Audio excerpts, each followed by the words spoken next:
First impression is the last impression. न जाने कितनी बार हमने ये चीज़ सुना है। फ्रेंड्स, मैं प्रशांत, आपका बीमा मित्र, हमारी चैनल इंश्योरेंस इन गुजराती में आपका स्वागत करता हूँ। आज के वीडियो में हम ग्राहक सर्विस के बारे में जानेंगे। जैसे कि आप सब जानते हो, ग्राहक सर्विस ये बीमा बिजनेस का सबसे इम्पोर्टेंट पॉइंट है। इस वीडियो में हम ग्राहक सेवा क्या है, कम्युनिकेशन स्किल, बातचीत करने की कला क्या होती है, क्या है वो ज़रूरी पॉइंट जो अच्छे कम्युनिकेशन के लिए ज़रूरी है, इन चीज़ों को हम डिटेल में जानेंगे। तो फ्रेंड्स, आइए शुरू करते हैं।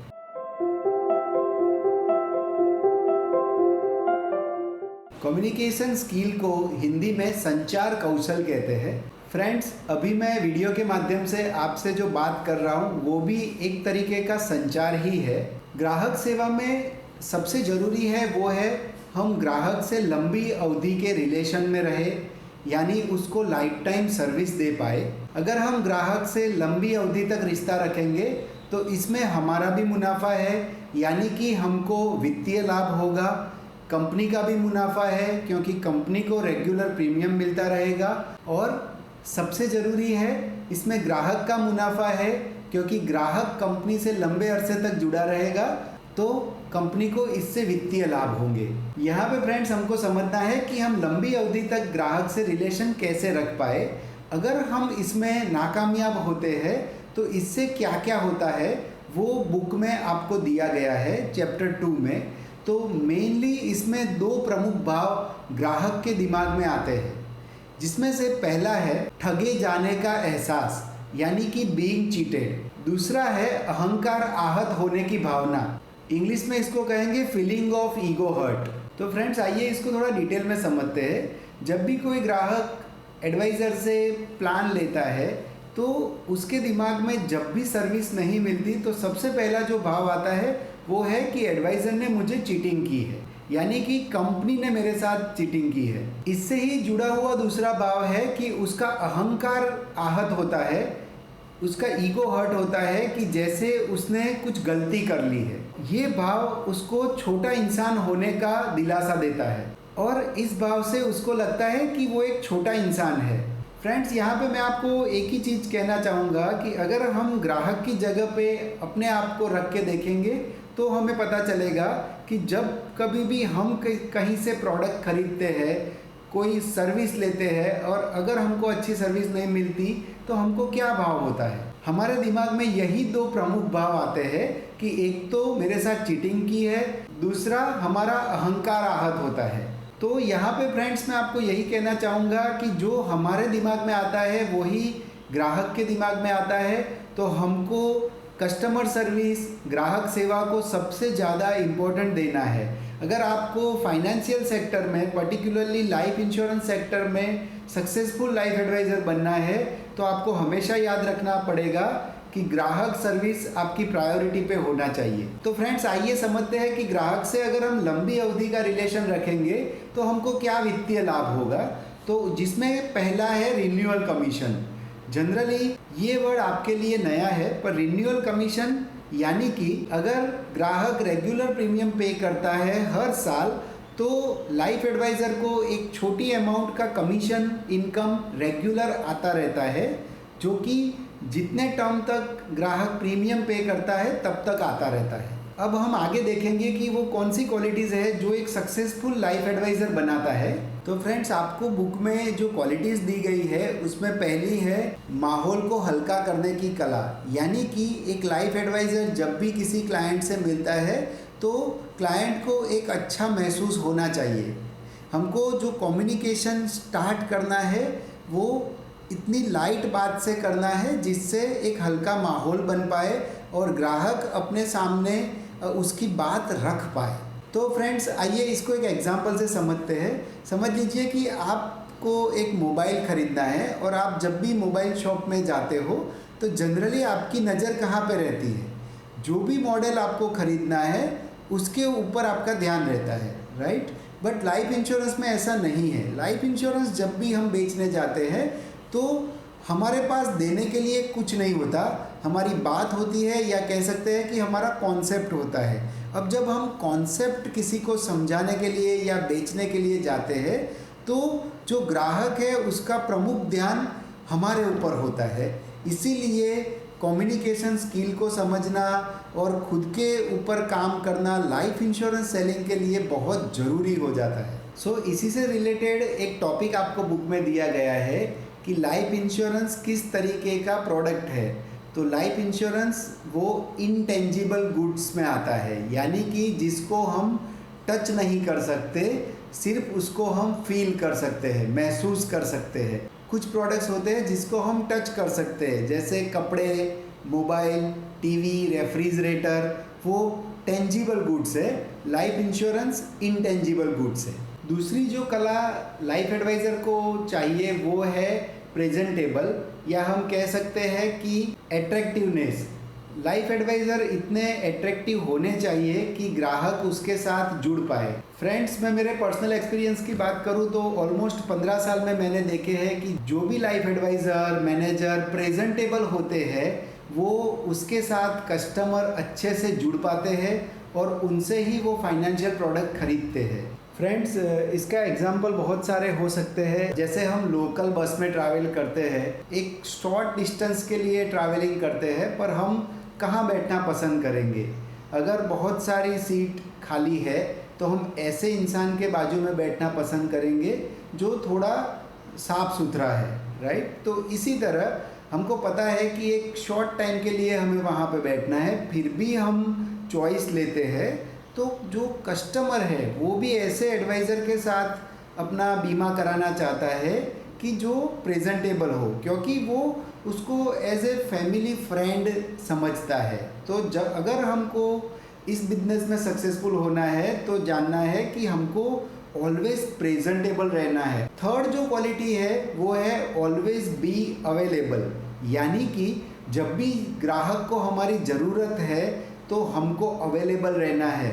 उसने हमसे प्लान लिया, उस बारे में अगर उसको कुछ कन्फ्यूज़न है तो वो कभी भी हमको फ़ोन कर सकता है, पूछ सकता है। तो हमको अवेलेबल रहना है। अगर वो क्वालिटी हम में है तो क्लाइंट से हम एक लॉन्ग टर्म रिलेशन बना पाएंगे, और अगर हम लॉन्ग टर्म रिलेशन बना पाएंगे तो हमारा बिजनेस ग्रो होगा। तो ये तीसरी क्वालिटी जो आपको बुक में दी गई है। इसमें बहुत सारे पॉइंट हो सकते हैं, जैसे कौन कौन से समय पे ग्राहक को हमारी ज़रूरत रह सकती है। तो जब भी मैंने आपको बताया कोई क्वेश्चन है पॉलिसी रिगार्डिंग इन फ्यूचर, उसको अगर उसके पॉलिसी में कुछ बदलाव करने हैं, जैसे कि उसका एड्रेस चेंज हो गया, कल को उसको नॉमिनी चेंज करना है, और जो वर्स्ट कम वर्स्ट सिचुएशन है, ख़राब सिचुएशन है, जैसे कि रियल में डेथ क्लेम आ गया, तो डेथ क्लेम में जो नॉमिनी होता है उसको हमको क्लेम सेटल करके भी देना है। मैच्योरिटी उसकी पॉलिसी की आ गई, उसमें उसको कुछ समझ में नहीं आता तो हमें उसको सपोर्ट करना है। तो इसीलिए लाइफ इंश्योरेंस बिजनेस को एक लॉन्ग टर्म रिलेशन के तौर पे देखा जाता है, और इसीलिए लोग उसी एडवाइज़र के साथ जुड़ते हैं जो ऑलवेज अवेलेबल रहता है। फ्रेंड्स, इससे जुड़ी हुई कुछ दो पॉइंट है, जैसे कि एक फाइनेंशियल एडवाइज़र डिसिप्लिन्ड होना चाहिए और पंक्चुअल होना चाहिए। अब हमको ये चीज़ याद रखना है, और ये कैसे होगा वो देखते हैं।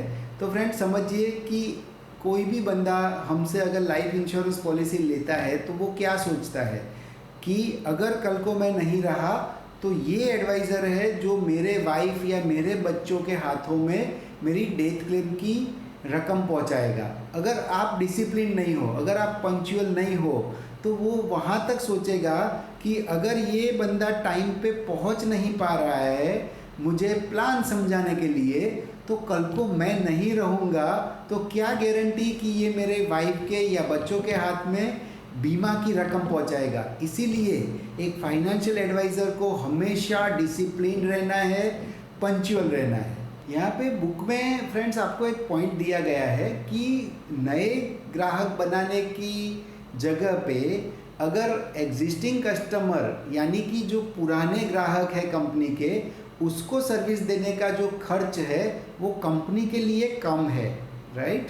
तो हमको इसीलिए ग्राहक से लंबे अरसे तक अच्छे रिलेशन रखने चाहिए। अगर हम ग्राहक को अच्छी सर्विस देते हैं तो वो कंपनी के साथ जुड़ा रहेगा, और कंपनी को, ग्राहक को और लाइफ एडवाइज़र तीनों को इससे फ़ायदा है। और इसके अलावा बुक में आपको एक वर्ड दिया है जो है नीड बेस्ड सेलिंग।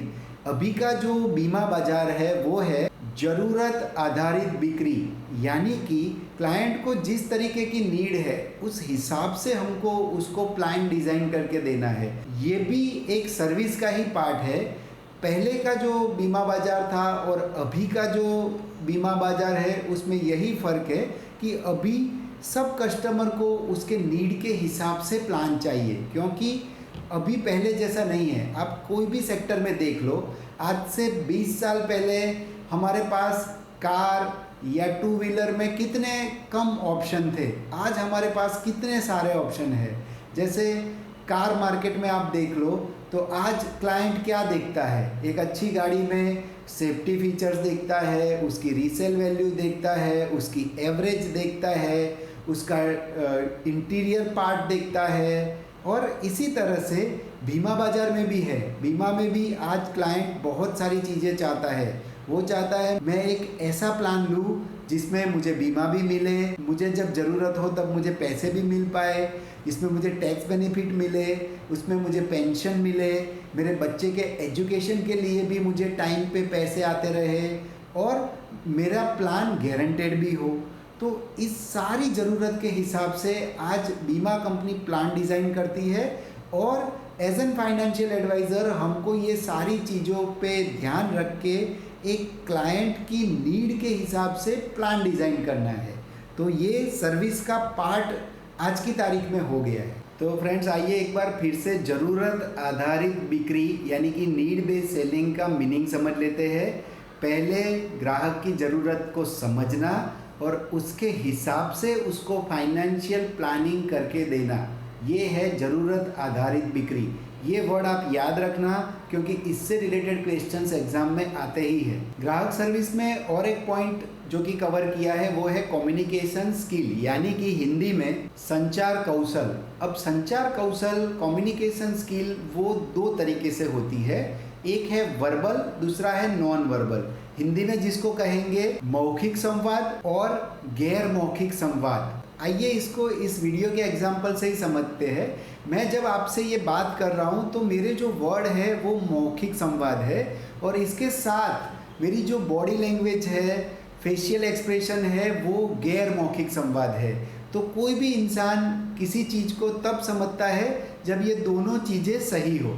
फ्रेंड्स, ये चीज़ यहाँ पे इसलिए डिस्कस की गई है कि अगर हमको ग्राहक से लंबे अवधि का रिलेशन रखना है तो ग्राहक देखता है कि हमारी बॉडी लैंग्वेज कैसी है, हम कैसे बात करते हैं, हमारे वर्बल एंड नॉन वर्बल जो कि है मौखिक एंड गैर मौखिक संवाद किस तरीके का है। फ्रेंड्स, ऐसा कहा जाता है कि जो हम बोलते हैं वो तो सामने वाला सुनता ही है, पर जो हम नहीं बोलते वो भी सामने वाला सुनता है। यानी कि हमारा बॉडी लैंग्वेज, हमारी फेशियल एक्सप्रेशन, ये भी इतने ही मायने रखते हैं। तो यहाँ पे कम्युनिकेशन का क्लियर मीनिंग ये है कि जो चीज़ हम बताना चाहते हैं वो चीज़ सामने वाला समझ पाए।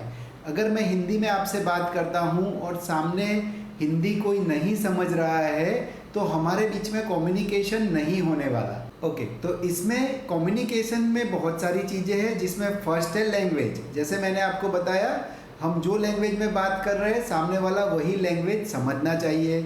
इसमें दूसरा है जो है हमारी हरकत, यानी कि नॉन वर्बल और गैर मौखिक जो कम्युनिकेशन हम ग्राहक से करते हैं। तो फ्रेंड्स, इसमें नॉन वर्बल में बहुत कुछ आ गए पॉइंट, जैसे कि हम टाइम से पहुँचे, हम पंक्चुअल है, तो सामने वाले को पता चलता है ये लाइफ एडवाइज़र पंक्चुअल है तो ये मुझे आफ्टर सेल सर्विस अच्छा देगा, राइट। सेम वे जैसे मैंने आपको बताया आप प्रेजेंटेबल होने चाहिए, तो इसमें भी कम्युनिकेशन का ही वो पार्ट है।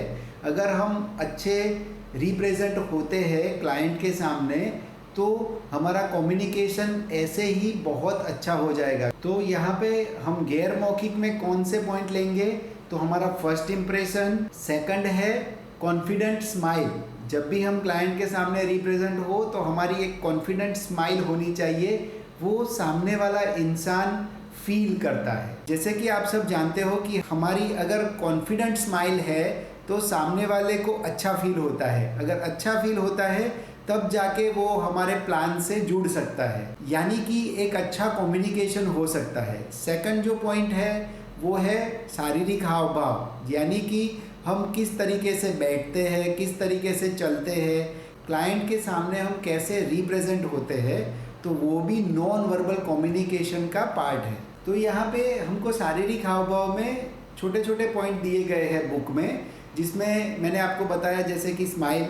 इसमें जो सेकंड है वो है प्रॉपर आई कांटेक्ट। ऐसा कहा जाता है कि जो इंसान किसी से आंखें नहीं मिलाता, इसके ऊपर कोई भरोसा नहीं करता। वो इसीलिए कहा गया है कि प्रॉपर आई कांटेक्ट वो हमारा कॉन्फिडेंस दिखाता है। तो ये चीज़ याद रखना है, प्रॉपर आई कांटेक्ट। थर्ड जिसमें है हमारे शोल्डर्स, तो हमेशा आप स्ट्रेट शोल्डर के साथ चलते हैं, बैठते हैं, तो वो एक कॉन्फिडेंस सामने वाले को दिखाता है। इसमें एक छोटा पॉइंट और भी दिया गया है, वो है हमारा वॉइस मॉड्यूलेशन, यानी कि हमारी आवाज़ इतनी ऊंची भी नहीं होनी चाहिए और इतनी धीमी भी नहीं होनी चाहिए। एक मीडियम पेस हो जिससे सामने वाला इंसान हमको समझ पाए। इसके अलावा कम्युनिकेशन में सबसे ज़रूरी है वो है लिसनिंग स्किल, यानी कि सुनने की कला। जो सामने वाला इंसान हमसे बात कर रहा है वो क्या बोल रहा है वो हमको पहले समझना पड़ेगा। ऐसा कहा जाता है कि एक अच्छा कम्युनिकेटर वो पहले उसमें अच्छा लिसनिंग स्किल होता है। वो अगर सामने वाले को अच्छे से समझता है तब जाके वो जो बोल रहा है वो सामने वाला समझ पाएगा। ऐसा कहा जाता है कि सामने वाला हमको समझे इससे पहले हमको सामने वाले को समझना है। तो ये भी एक कम्युनिकेशन का यानी संचार का एक पार्ट है। इसके अलावा बुक में एक छोटा पॉइंट दिया गया है, वो है हेड नोडिंग, यानी कि जब सामने वाला हमसे बात करता है तो हमें हेड नोडिंग करना है, यानी कि उसको महसूस कराना है कि हम उसको सुन रहे हैं। जब हम उनको ये महसूस कराते हैं कि हम उनको ध्यान से सुन रहे हैं तो सामने वाला हमसे ज़्यादा बात करेगा। अगर वो हमसे ज़्यादा बात करेगा, खुलेगा, तभी जाके हम उसको अच्छा फाइनेंशियल प्लानिंग करके दे सकते हैं। लास्ट एंड फाइनल पॉइंट जो कि कम्युनिकेशन में ज़रूरी है वो है डोंट बी जजमेंटल, यानी कि सामने वाले को ध्यान से सुनना और समझना। कई बार सेल्स में ऐसा देखा गया है कि जो सेल्स पर्सन होता है या फाइनेंशियल एडवाइज़र होता है वो अपनी बात रखने में इतनी जल्दबाजी करता है कि सामने वाले को ऐसा लग रहा है कि वो मुझे कुछ बेचने आया है, इसीलिए वो हमसे फाइनेंशियल प्रोडक्ट नहीं खरीदता या हमसे नहीं जुड़ता। तो ऑलवेज ऐसा कहा जाता है कि डोंट बी जजमेंटल, पहले सामने वाले को सुनो और उसके बाद अपनी बात आप रखो। यहाँ पे चैप्टर 2 फ्रेंड्स हमारा ख़त्म होता है। तो फ्रेंड्स आशा करता हूँ कि यहाँ पे चैप्टर 2 में आपको समझ में आया होगा। इससे regarding case study based question आपको आएंगे। फ्रेंड्स चैप्टर 2 के वीडियो को लाइक एंड चैनल को सब्सक्राइब करना मत भूलिए। Thank you, keep watching, keep learning.